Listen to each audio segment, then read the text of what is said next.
अगर आप भी चाहते हैं यादव बॉय ललित की वीडियो सबसे पहले आप तक पहुंचे तो लाल बटन को दबा के चैनल को सब्सक्राइब करिए और साथ में बेल आइकन को दबाना ना भूलिए।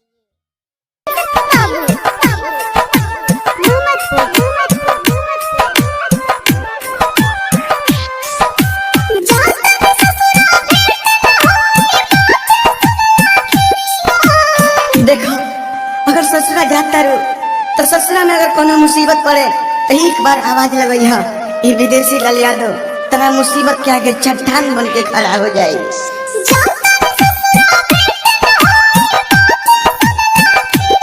रोना हमारा खातिर पहिले खाला गोरी क्रिया रोना हमारा खातिर पहिले खाके जई हो क्रिया।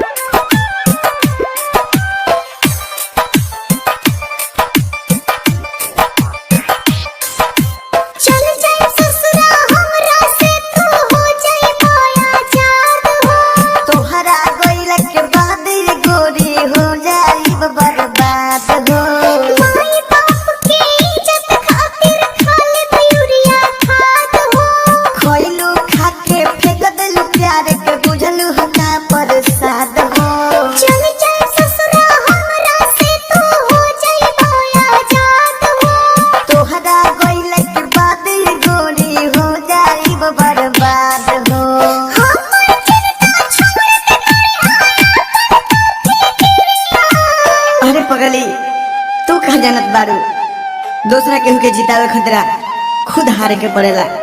वो हम हार गए नहीं।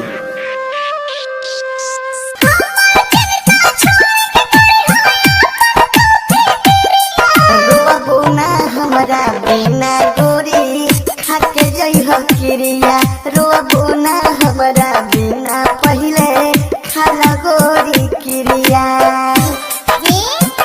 Balaji recording studio Jadavpur.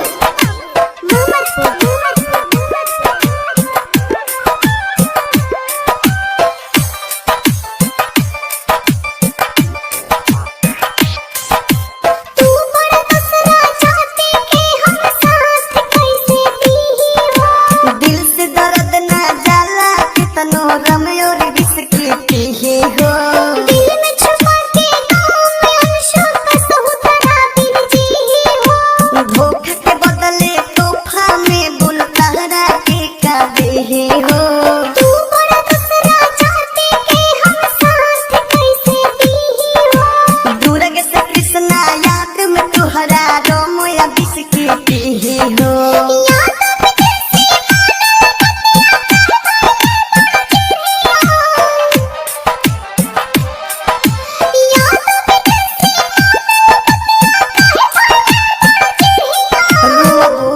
हमारा बिना गोरी खाला पहले क्रिया रोना हमारा बिना गोरी खाके जई हो क्रिया।